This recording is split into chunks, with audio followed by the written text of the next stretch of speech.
Everybody. Thanks for joining me in the music room today for a special look at one of the most distinctive, if perhaps less well-known singers in Jamaican music, one whose forte is a richly sentimental, deeply heartfelt style of love song. By his own admission, love songs are his thing, and that a good love song made with quality will never die, will outlive its singer and many who come after. I'm talking about Carlton Manning, lead singer of Carlton and the Shoes.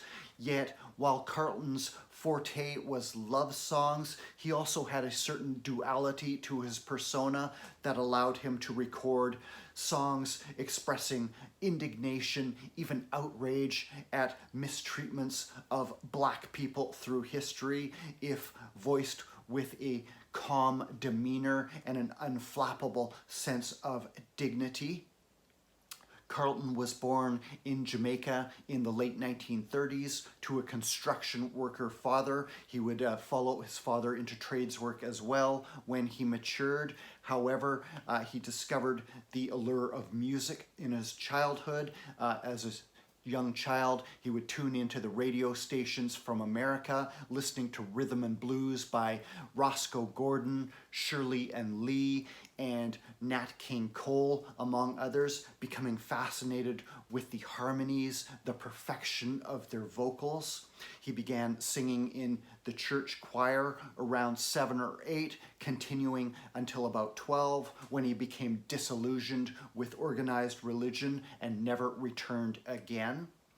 By the late 1950s, a friend had taught him how to play guitar. He soon picked it up himself, began composing his own songs through the 1960s, even as he began work as a mason, doing construction work. By the late 1960s, as the rocksteady era was kicking into gear in Jamaica, he figured the time was right to record. He went to fledgling producer Lee Perry and recorded one song for him, for which he was paid £5 and sent on his way. The song itself seeming to have never been released, perhaps lost forever to history. His next move would be to go to Sonia Pottinger. Sonia had split from her husband, producer Lyndon Pottinger, and continued as a producer in her own right, well on her way to becoming Jamaica's foremost female music producer. For Sonia, Carlton would record a song called Live and Love, which was released as a white label single. Got a couple of plays on the radio, but failed to make much of an impact. That song has been reissued on 45 in recent years, but can also be found on the VP compilation First Class Rocksteady, Live and Love by Carlton Manning in the rocksteady style. His first commercially released recording, featuring a lyric that he would return to later on. We will live and love, yeah. We will live and love at night, love, when the lights are low, love, when the lights are low, love, that's when we live. Meanwhile, Carlton was continuing to write new songs, which he was hoping to get recorded. He would return to Mrs. Pottinger, hoping to get a chance to record them. However, she had a burgeoning roster of much bigger name acts than Carlton. She did not have the time to put care and attention into developing him as an artist, did not have the chance to record him. Discouraged, he would then go to Studio One at 13 Brentford Road, hitting the weekly auditions that would be held on Sundays. He happened to arrive on a day when label head and owner Coxswain Dodd was overseeing the auditions himself to flesh out his harmonies. Carlton brought his younger brother Linford, as well as another young aspiring singer, Alexander Henry. They performed some songs for Dodd, who was impressed enough to tell them to come back the next day to do some recording. They did return, recorded a couple of songs. In the meantime, Coxswain went overseas to do some business. The group returned again to record 2 more songs, this time with the legendary keyboardist Jackie Mathieu overseeing the recording session. The first song they would record would be an instant hit and become one of the hallmark songs of Studio One itself, drenched in the romantic, soulful vibes of the rocksteady era in its full vibrancy. Even the rhythm track itself would become iconic, would be versioned many times over the years to come. The song was Love Me Forever. Initially, Carlton had said the name of the group was Carlton and the Shades. There was another group out there called the Shades, so he wasn't 100% committed to that name. However, when the record hit the streets, it was credited to the more quizzical name of Carlton and His Shoes. There's a couple of explanations for that. Carlton had a love for good shoes, being especially fond of the Clark's brand. He says that's where the name came from. Others say it was a printing mix-up as the labels for the single were being printed up. That resulted in the group being called The Shoes. The name stuck. Love Me Forever by Carlton and the Shoes would soon be played in dances, would be played on the radio, and within a matter of weeks would hit #1 on the island, again becoming one of the benchmark songs of Studio One itself, included on many compilations over the years. I may have first heard it on Full Up from Heartbeat Records, originally released in the 1980s. This is an expanded version from the early 2000s, leading off, very first song, Love Me Forever by Carlton and the Shoes. It can also be found on Studio One Classics, very fitting home for it given its status.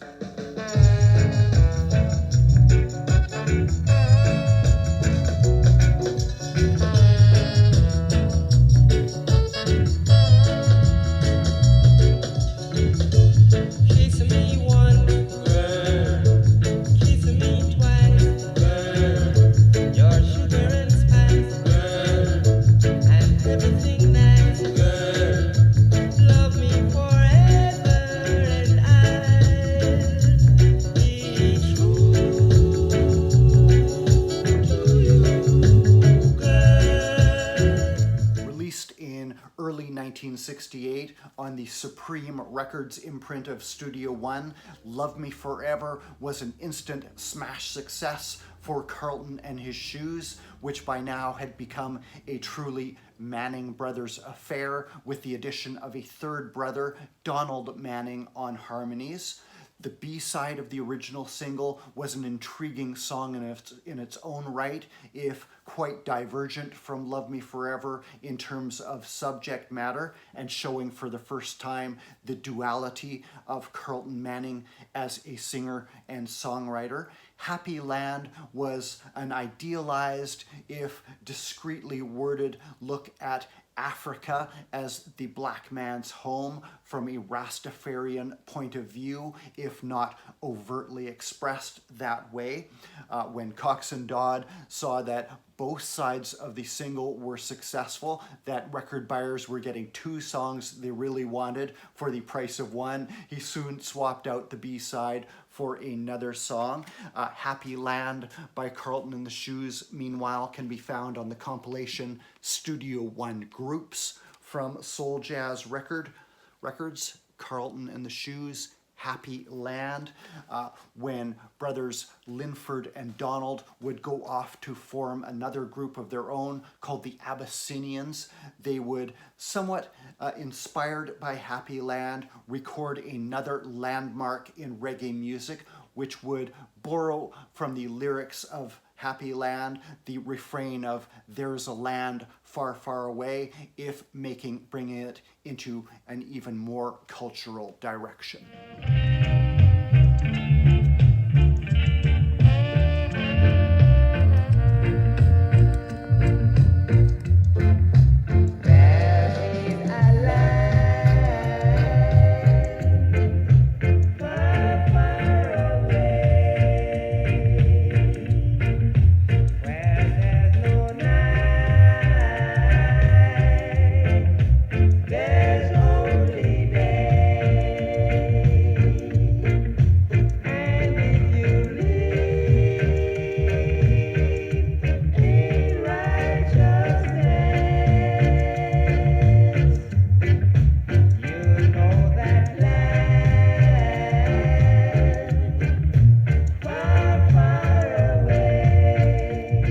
Carlton and his Shoes would never be the most prolific of Jamaican harmony groups. A few further romance-drenched sides would surface from Studio One through the late 1960s into the very early 1970s. These can be found scattered across further soul jazz compilations, such as Studio One Rocksteady, which includes Me and You by Carlton and his Shoes, though they were into the early reggae period by this point. Also, Never Give Your Heart Away can be found on Studio One Lovers. Carlton also began work as a session guitarist at the label when main guitarist Ernest Ranglin was not available, and he would add guitar to the original version of Pick Up the Pieces by the Royals on one occasion.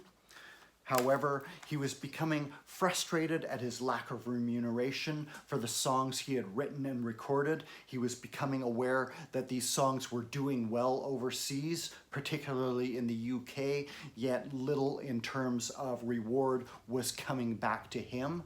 Finally, he would opt to take a step back from singing, even as his brothers Donald and Linford went off to form their own group, the Abyssinians, and focus strictly on session guitar work for a flat fee with no question of royalties not being paid.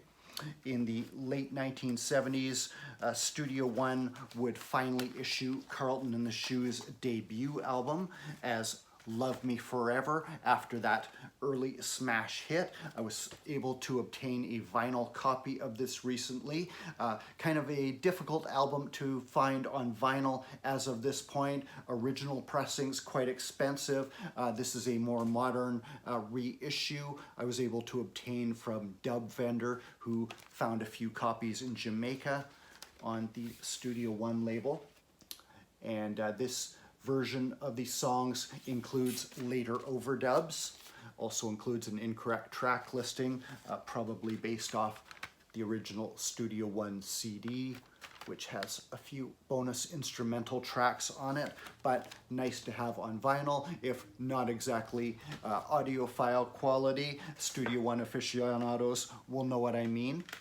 But for the early 1970s, little would be heard of Carlton and his Shoes or Carlton Manning, as his voice was held in reserve, focusing on guitar playing in the studio, occasionally helping out and guiding his brother's group, the Abyssinians, though a return to Lee Perry would result in one song being recorded, a more moody, introspective song called Better Days, credited just to the Carltons. That song appeared circa 1973, Lee Perry production, and can be found on the Trojan compilation Rebel Music Volume 2. Better Days by the Carltons, aka Carlton and His Shoes, a song that he would return to later.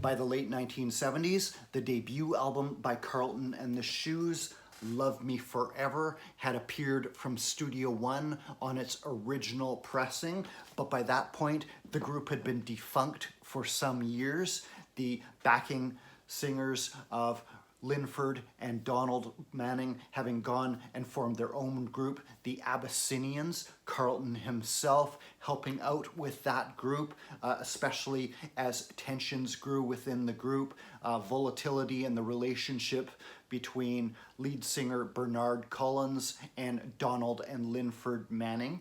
There would be conflict even between Carlton Manning and his own brother Donald in years to come over the writing credits for the Abyssinians' Sata Masagana, one of the hallmark songs of reggae, but it had extrapolated from Carlton's own Happy Land.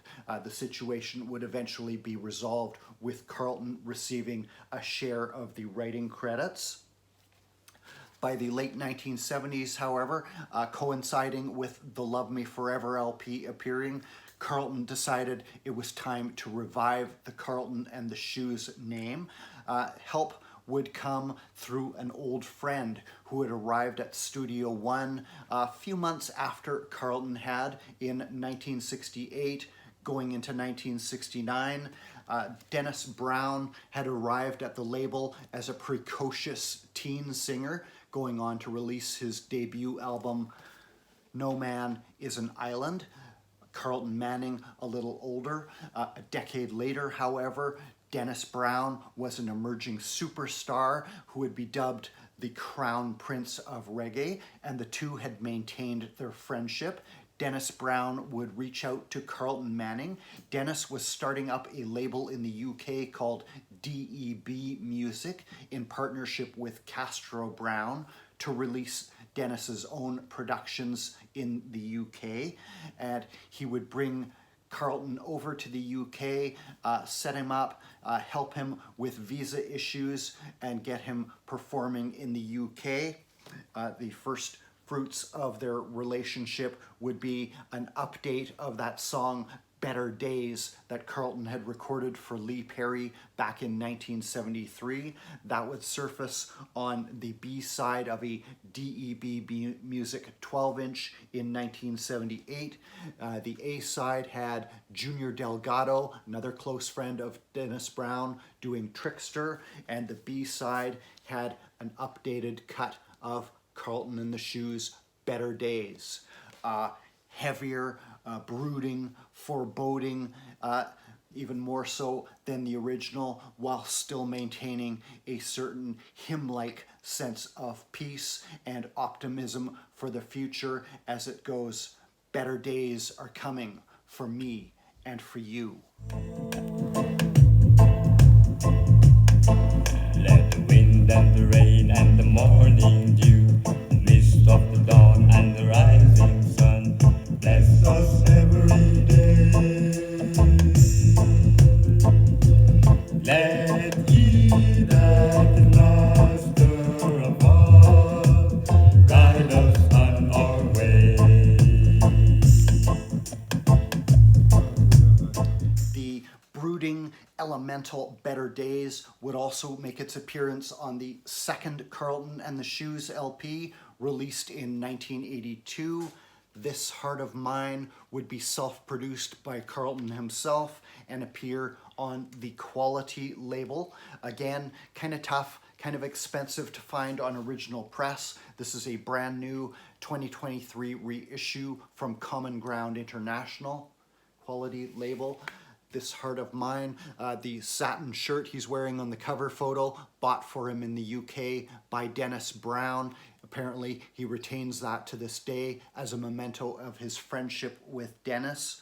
By this point, Carlton was retaining the Shoes group name, but was doing most of the vocals himself. Occasionally, he would bring in harmony singers, but he knew exactly how he wanted his music to sound, and he could achieve that more quickly, more efficiently, just doing most of the vocals himself, multi-tracking his own voice as necessary to add a sense of harmony, to make it sound like there's more than one singer. This would feature the Wailers bass and drum team of Aston and Carlton Barrett on some tracks, assisted by Santa Davis on drums and Carlton himself on bass on others, and would be roughly split half and half between the honey-dripping love songs Carlton was so well known for, including the title track, update of Never Give Your Heart Away that he had done at Studio One, the giddy, exuberant Give Me Little More, in which he says, come get your steak and eggs, meatballs and gravy. What woman could resist that proposition? As well, there's a more sober, spiritual side on display, that duality of Carlton once again. Rise Abraham, biblical themed, looking to liberation from oppression, and the stunning I'm in chains, declaring, you take the chains from off my feet, but I'm not free. My eyes are open, but I'm not supposed to see all the cruel things you've been doing to me. A stunning, mature statement from Carlton Manning. Send us another Moses, another biblical liberation parable. Fantastic, crucial album from Carlton and the Shoes, aka Carlton Manning. Over the ensuing years, Carlton would release music sporadically. More often than not, he would be helping out in later incarnations of his brother's group, the Abyssinians, including spending most of the 1990s singing with them, performing all over the world, particularly in Europe, touring there multiple times. About once a decade, he would manage to put out a solo release of his own. Finally, in 1999, with deteriorating relationship between himself and his brother Donald Manning, Carlton would finally step back from the Abyssinians and focus on his own music again. He continues to live in Jamaica, has his own home, and works on music as he sees fit, polishing it to his own exacting standards. Carlton and the Shoes, Carlton Manning, one of the great Jamaican singer-songwriters. Thanks for watching, everybody.